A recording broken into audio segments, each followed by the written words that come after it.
Hello, welcome to the LA County Office of the Assessor Business Personal Property Statement presentation. Assessor Jeffrey Prang would like to welcome you to this presentation.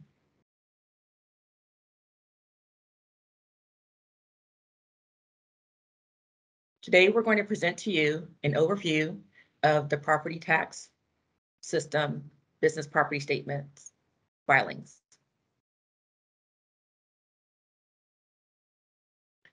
What is personal property?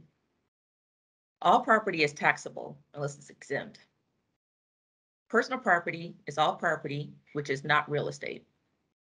Taxable tangible personal property, for example, machinery, equipment, office furniture, supplies, they're all taxable. Non-taxable tangible personal property include things like household goods, personal effects, and business inventories. Non-taxable intangible property include items such as cash, bank accounts, bonds, deeds, liquor licenses, and insurance policies. Real property is classified as land and improvements, which are like structures and buildings.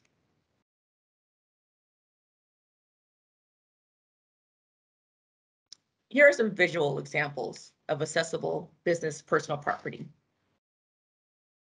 In a warehouse, you might find racks, forklifts. In a restaurant, your stoves, your refrigeration. Process and manufacturing companies have equipment and related process plumbing. Your medical offices and general offices have furniture, computers, and equipment. There's also general. Here are some visual examples of accessible business personal property. In a warehouse, you might find racks, forklifts. In a restaurant, you might find kitchen equipment and other items such as stoves, refrigeration. In a manufacturing company, you might have equipment, your process plumbing. In medical and general offices, you'll have office furniture, computers. For restaurants, you also might have your dining equipment. And in retail stores, you could have racks, shelvings, point of sales, etc.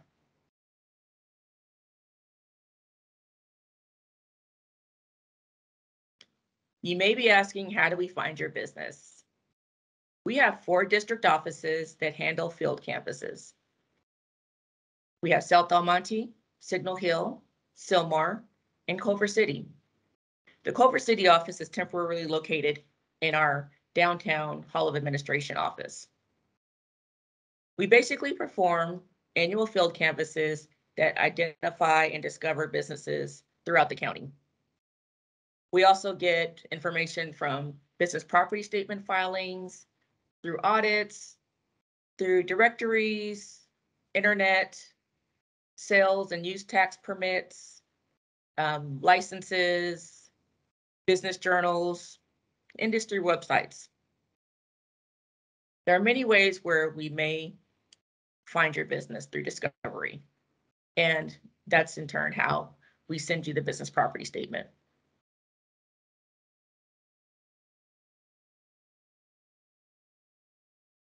The business property statement is required for certain businesses. The property statement is prescribed by the State Board of Equalization. If you are a business that has costs over $100,000 in equipment, you are required by law to file. If we send you the business property statement, you are also required to file. If you get a pre-printed form in the mail from the assessor's office, you must return that form.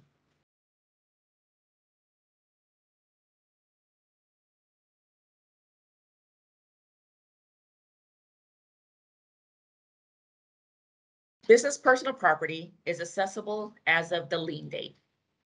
The lien date is 12:01 a.m. on January 1st. Personal property is accessible only if taxable on this date. What you're doing on the business property statement is declaring the cost of the property you have on January 1st of the date related to property. Business personal property is accessible as of the lien date. The lien date is 12:01 a.m. on January 1st. This year's January 1st, 2022. Personal property is accessible only if on this date. Personal property is accessible on the lien date. The lien date is 12:01 a.m. on January 1st. Personal property is accessible only if taxable on this date. On the property statement, you are to declare the cost and other related property information as of this date. If you've bought a piece of equipment prior to January 1st, it would be accessible. If you bought the equipment after January 1st, it's not accessible until the following year.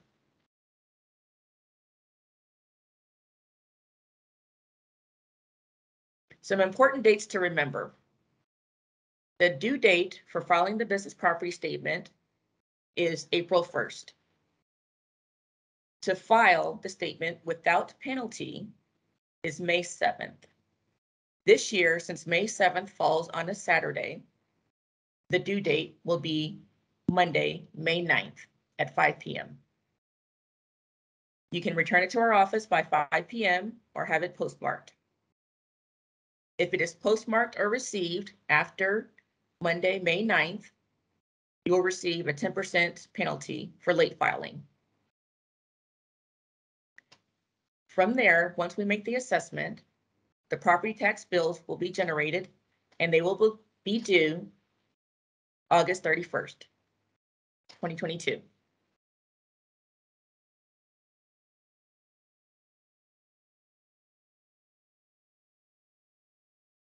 Your property statement is confidential information. It can only be reviewed by the owner of the business or your authorized agent or representative. These statements are not open for public inspection.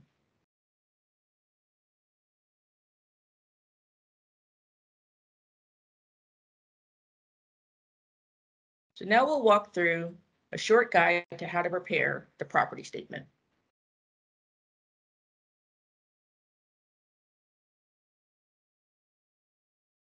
So here's what the form looks like. There's a blank statement in your folders. Okay, sorry.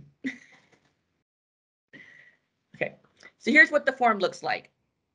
Please note the form is legal size and double-sided.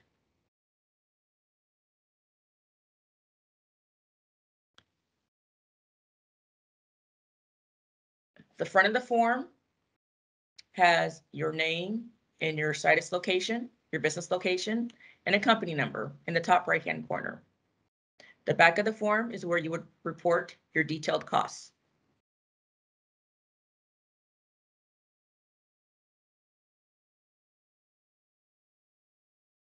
On the pre-printed form, you should see your business name and mailing address and the business site. Please review this information and make any necessary corrections. You want to make sure that the name of the assessee listed on the top of the form is the actual name that you declared to be true and correct at the bottom of the form. You also want to make sure that the location of the business property is correct. If you have multiple locations, you may receive multiple forms. Verify these locations by the location portion of that statement.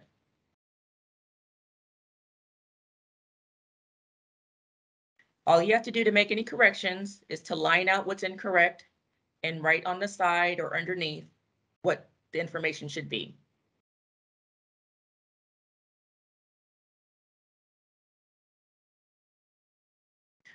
Part 1 of the form is very important to fill out. You'll be listing your type of business, your contact information, the start date of your business, You'll also be listing very important information about if there's any change in controlling interest. If yes, make the necessary change in the entity name, etc., and file your BOE 100S to the Board of Equalization.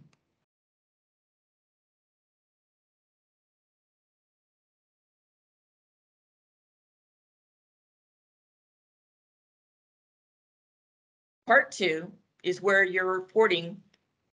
It's a summary of the reporting the property that belongs to you. First, you'll report what supplies you have on hand. If you have a month's worth of supplies, report a month's worth. If you have a week's worth of supply on hand, you report a week's worth. Supplies are items that are normally used in the operation of your business and are not intended for sale or lease. Examples of supplies are your stationery and office supplies. There are additional examples on the instructions you received with the business property statement. Do not include supplies which will become a component part of the product you manufacture or sell.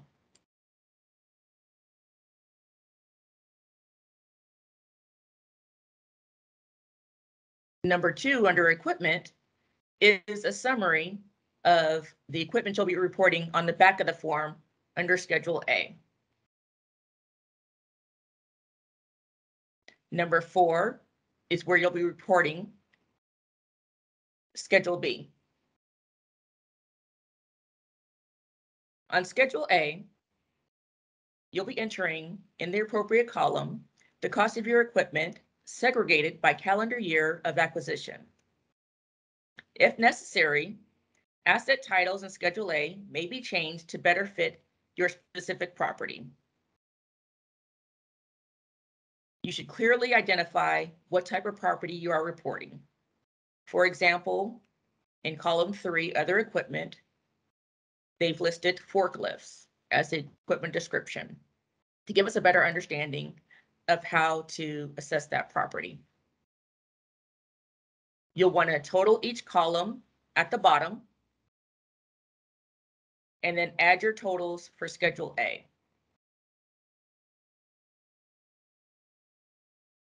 If there's any situation that necessitates a deviation from your total cost per your books and records, please fully explain all those adjustments. You can use the remarks portion on the property statement, or you can attach an additional schedule or letter describing those discrepancies.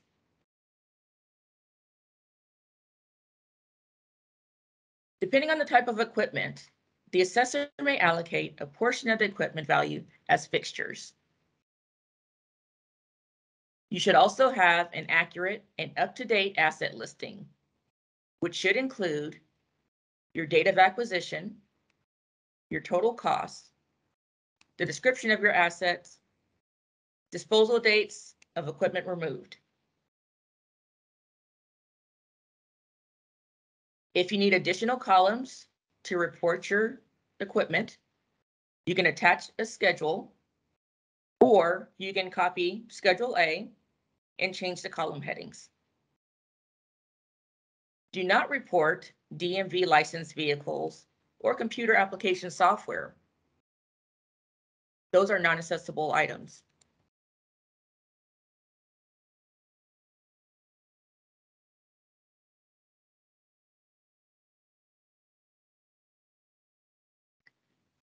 When you're filing, if you have removed equipment, you want to be sure to exclude the cost of equipment that actually was removed from the site as of the lien date.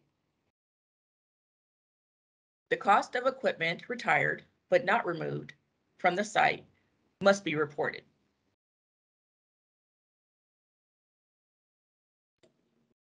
The cost of equipment sold or disposed should be removed from the appropriate year of acquisition. For example,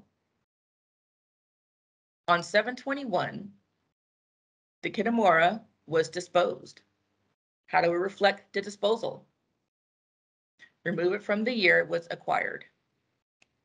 So we're showing that originally 75,000 was reported.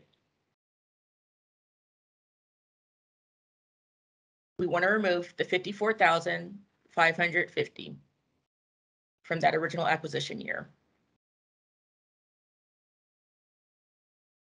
Now we just have the 20,000.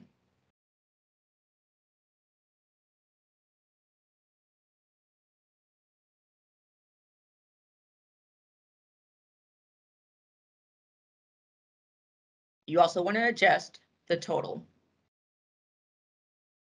for that column and the total for Schedule A.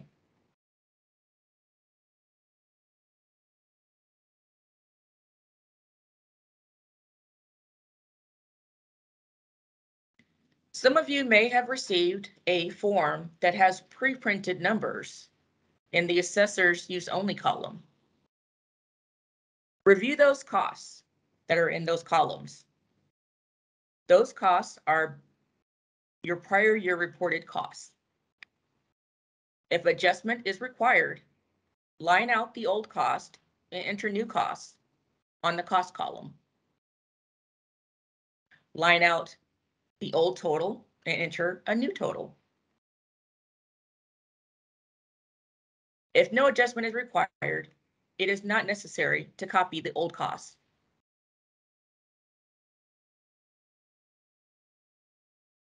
You can revise the total at the bottom if you've made adjustments.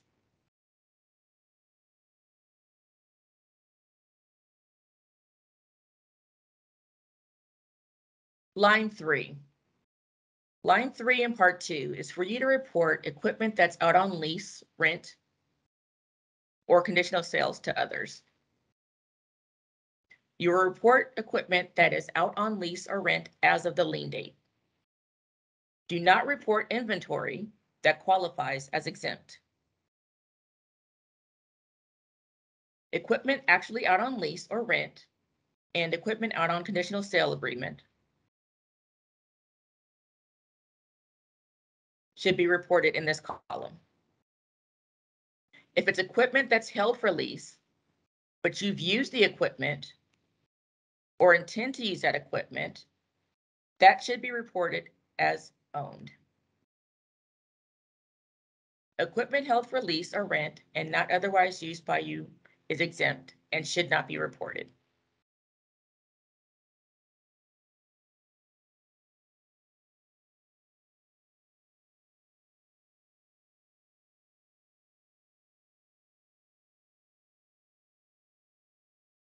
Attach a schedule for the equipment that you report on line 3. You want to include the name and address of the party that's in possession of that equipment, the acquisition date and location of the property, the quantity and description, the total cost or selling price, and annual rent.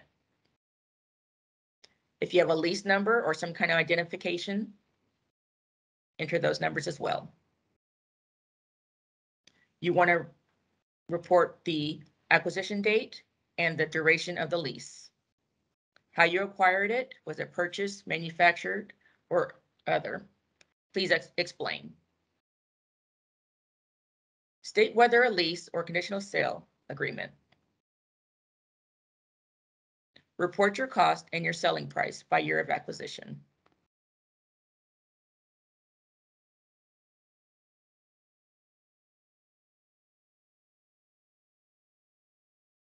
Schedule B is where you're going to report buildings, building improvements, and or leasehold improvements, land improvements, land and land development. Report in Schedule B by the calendar year of acquisition, just as you did in Schedule A.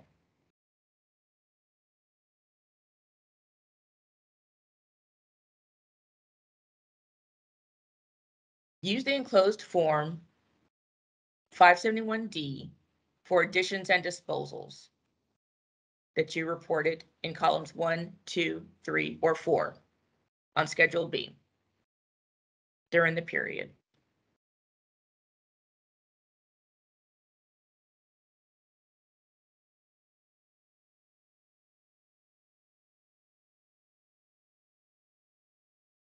Column 1 is for structures. An improvement will be classified as a structure when its primary use or purpose is for housing or accommodation of personnel, personality, or fixtures, and has no direct application to the process or function of the industry, trade, or profession. The instructions have several examples of structures versus fixtures. Fixtures are more of your process-related, business-related, trade-related items, such as air conditioning, process cooling, boilers for your process, cranes, power wiring, and signs.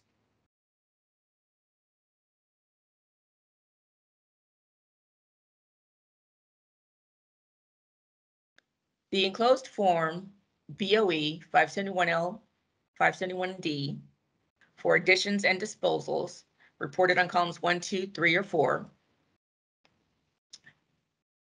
is where you would report the additions and disposals. Okay, let me redo that. Sorry. Okay.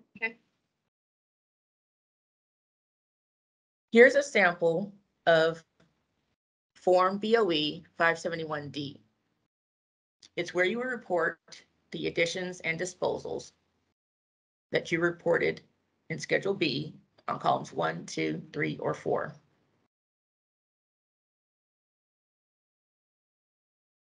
You would list the column that you're adding or removing to, the date or year of acquisition or disposal, a description of the property, and a cost of the property that you're either adding or disposing.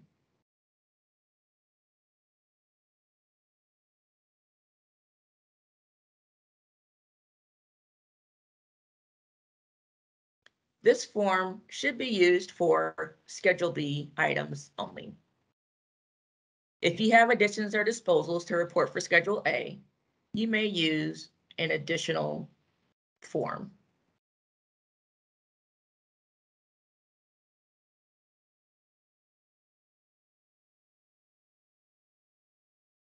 Line 5, construction in progress.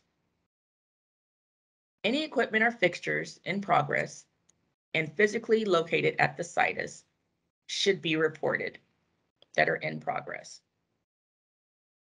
Attach an itemized listing if you have unallocated cost of construction in progress for any improvements to land, machinery, equipment, furniture, buildings, other improvements, or leasehold improvements.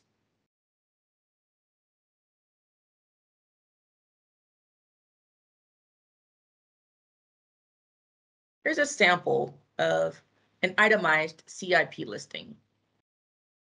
From your provided CIP supplemental schedule, we'll be able to determine what is accessible and what is not.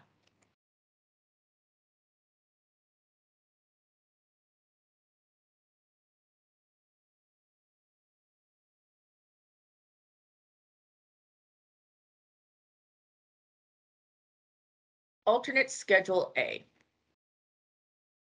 Some filers receive an alternate schedule based on the type of business they have.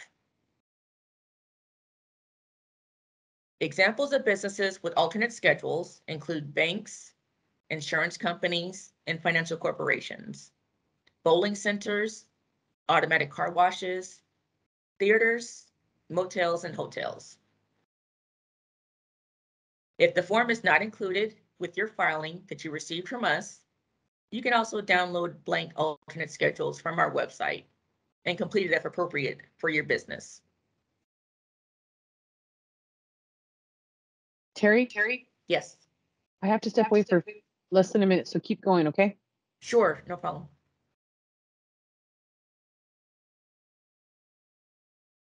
Here's a sample of an alternate schedule. This is for banks and insurance companies. or financial companies. The asset titles on these alternate schedules are consistent with most fixtures.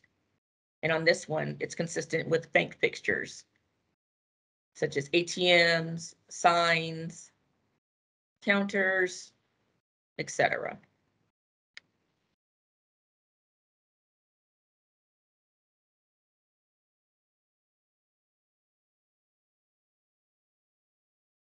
Part 3. This is where you report the declaration of property belonging to others. If property belonging to others or their business entities is located on your premises, report the owner's name and mailing address. This is for equipment you may be leasing from others. You may attach a schedule with all the necessary information and just write "See attached schedule." Do not duplicate costs. If you report costs on this form, in this part 3, do not report the same cost on Schedule A or Schedule B. You want to report the following types of property: any leased equipment, any lease purchased option equipment, any capitalized leased equipment, any vending equipment, any equipment from other businesses, or government-owned property. It's important to itemize these pieces of equipment because leasing companies also report to us, and we don't want a duplicate assessment.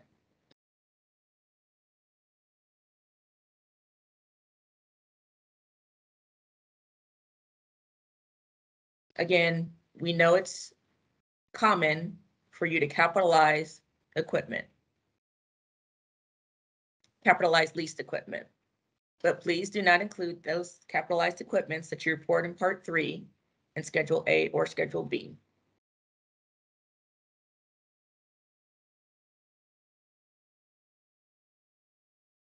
Declaration by assessee. The law requires that the property statement, regardless of where it is executed, shall be declared to be true under penalty or perjury under the laws of the state of California. The declaration must be signed by the assessee, a duly appointed fiduciary, or a person authorized to sign on behalf of the assessee. Be sure that you include the name of the assessee and the name of the legal entity. Again, the name of the legal entity you list here should be the same name listed on the top of the property statement. If not, please adjust accordingly. You should also list what type of business you are: proprietorship, corporation, partnership, etc.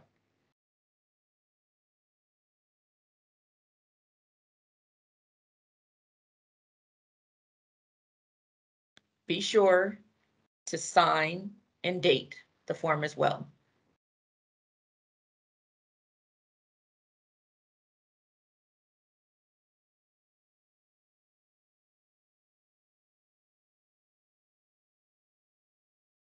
When you finalize your statement, verify that the totals on the schedule agree with the front page. If you attach schedules or use your own forms, they must conform to the format of our business property statement, Schedules A and B. Just write "See attached schedules" on the form. If you use a software to prepare the form, please attach the original property statement that was sent to you with the pre-printed information. If you did not receive the original, contact our office. Please round all numbers to the nearest whole dollar.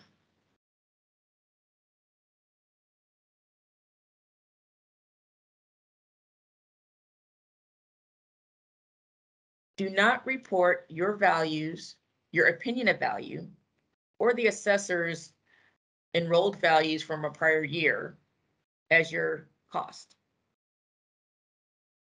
Keep a copy of your filing for your records. You may enclose a self-addressed stamped envelope and note to request a copy of our market value. Redo.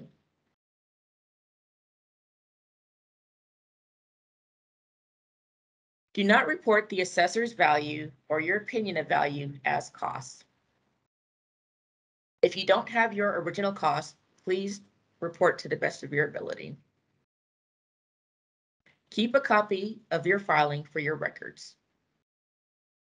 You may enclose a self-addressed stamped envelope and a note to request a copy of our market value calculation.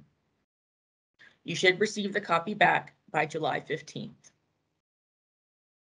If you received a pre-printed property statement and have any questions, call the number indicated on the header portion of the form.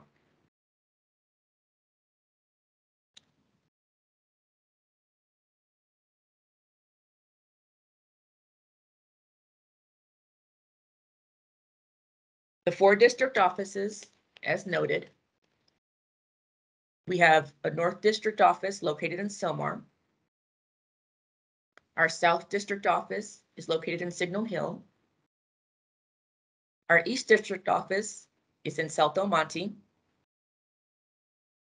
And our West District office is temporarily located at the Hall of Administration in downtown Los Angeles. Please contact either one of these offices for assistance.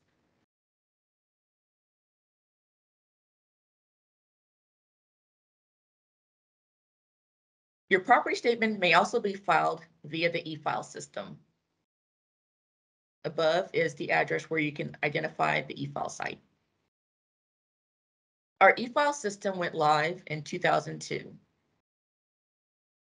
We processed about 118,000 property statements last year. Over 82,000 of those accounts were eligible to e-file. Over 42,000 companies e-filed property statements.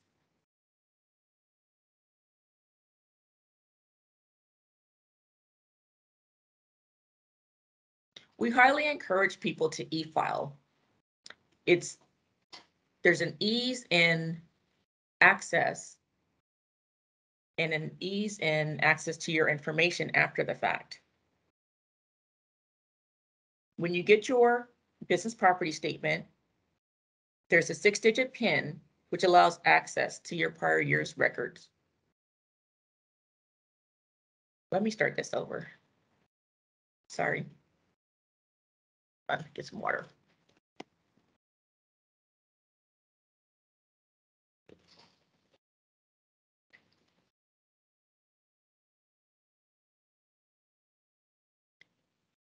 We highly encourage taxpayers to use the Efile system.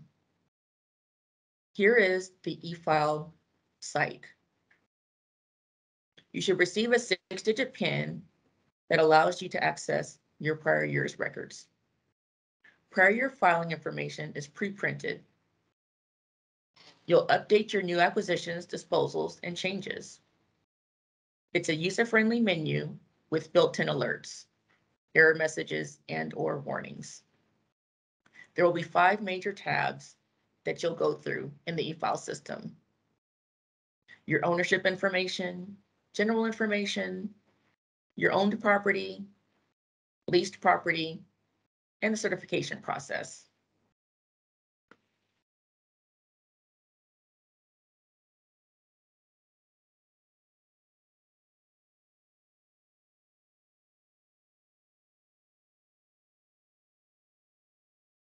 You can go to the Efile site by the address we just gave you, or you can go to our website and access the Efile site. Under the menu of business owners, you'll find business property statement filing, Efile. From there, you'll be taken to this page. There's a button at the bottom that says Efile Online, which will take you to our Efile site.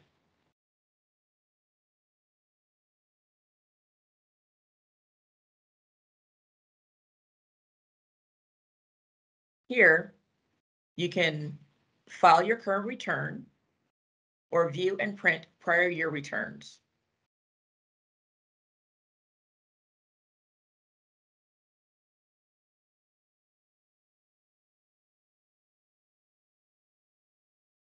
The PIN number, as mentioned, should be on your pre-printed form that was mailed out to you,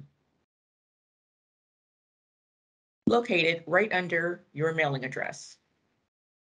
Also noted is the address for the Efile site. You may also use the Forgot PIN feature on the Efile site if you didn't get your pre-printed form, just by answering a few questions.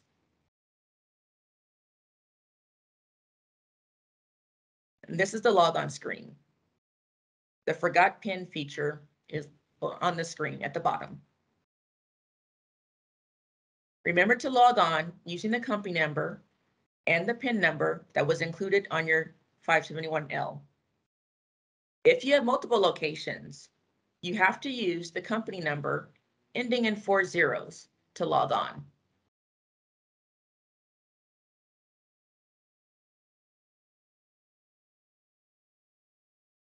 Once you're logged on, this is a screen that shows if you have multiple locations. This will show all the company numbers assigned to you. Click on Edit to start filing your electronic form. If you have a new branch location to report, but was not reported previously, you cannot e-file for that location since it was not in our system. It will have to be filed on a paper statement.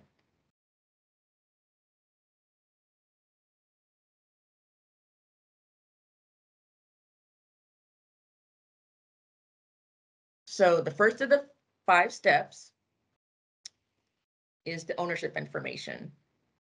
Here's where you would verify what we have in the system: your name, your mailing address, situs location. If there are any changes, please make them on this page. You can save as you go.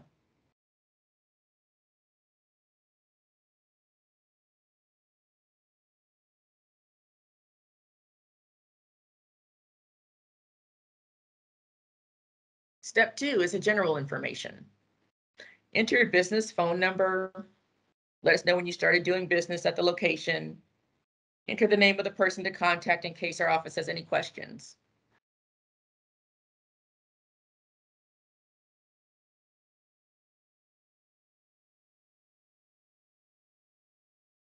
Step 3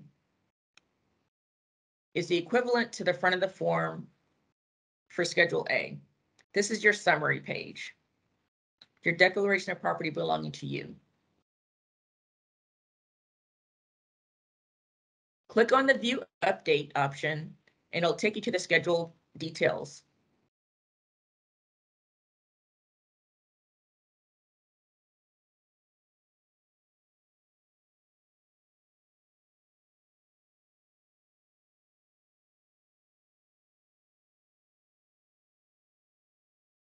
Clicking on the Equipment View Update option will bring you to this screen.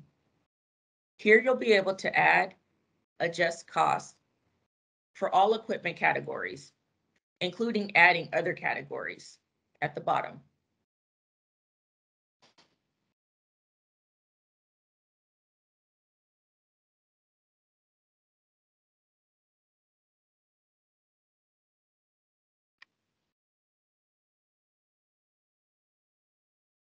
Step 4, declaration of property belonging to others.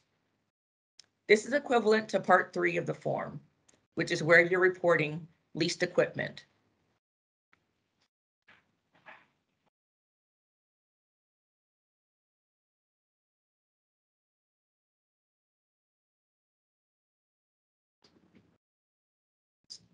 Step 5 is your certification. If you did not submit and receive a confirmation number, your filing is not complete.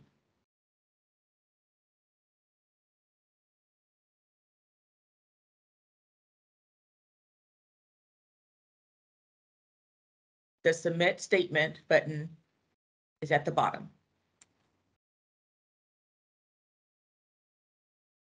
Once completed, you will get a certification number. Here, you can also view your statement that you filed, print your statement that you filed, or print this certification page.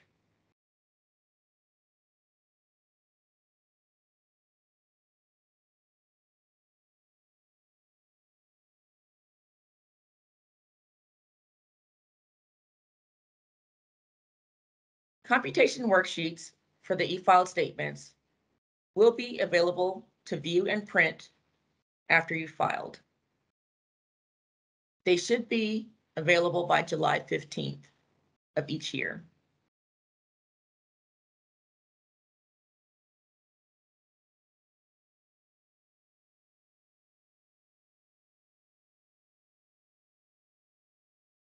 Here's a sample of the computation sheet that will be available to you by July 15th.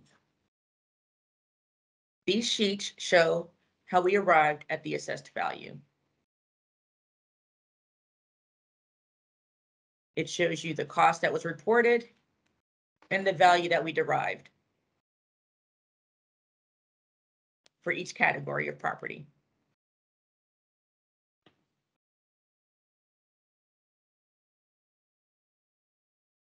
Make sure the form is being completed correctly because it is subject to audit. If we audit your company, we do have the right to go back the previous 4 years. At the bottom of the form, it does state this statement is subject to audit.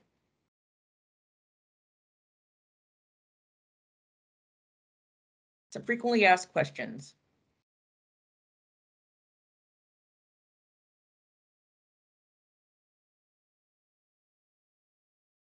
How do we find your business? As indicated in the beginning, we do have field canvas deputies that go out every year. We look at property statements, audits, industry websites, business journals, tax permits, licenses, etc. My unsecured property tax bill states that it's for fiscal year July 1st, 2022 to June 30th, 2023. I sold the equipment prior to this period. Am I still liable for this tax?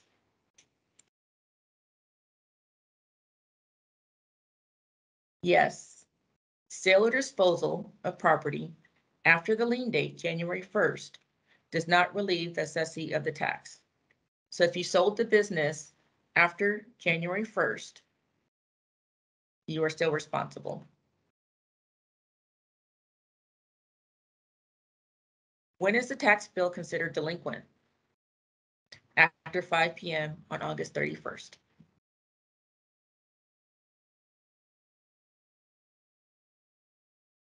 How much is the tax? The tax is 1% of the assessed value.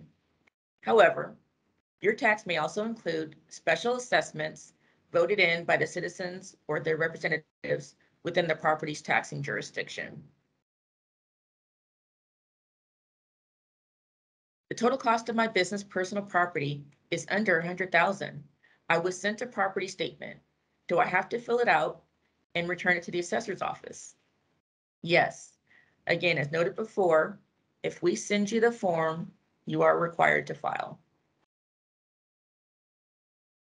What if I do not agree with the assessed value? Call the regional assessor's office and have an appraiser explain the assessment to you. If you cannot resolve the market value difference with the assessor, then file an assessment appeal with the Assessment Appeals Board no later than November 30th.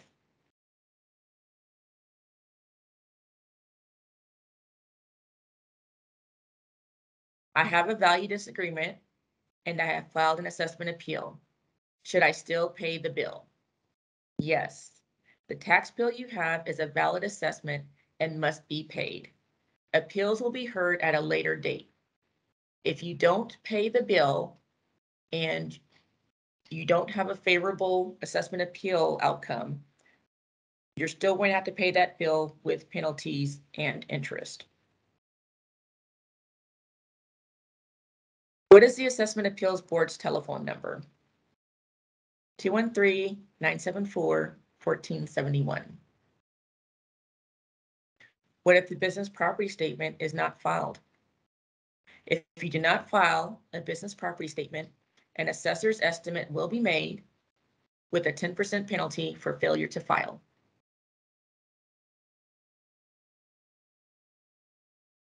Can I file online? You will be notified by mail if you are eligible to file online. Again, the pre-printed statements should have your PIN number. What should I do if I think my property is exempt?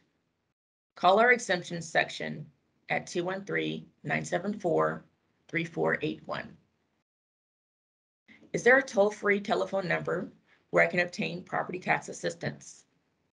Yes, please call 888-807-2111. Listen to the menu options and select the assessor's option. You will be able to speak with a representative to discuss your concerns.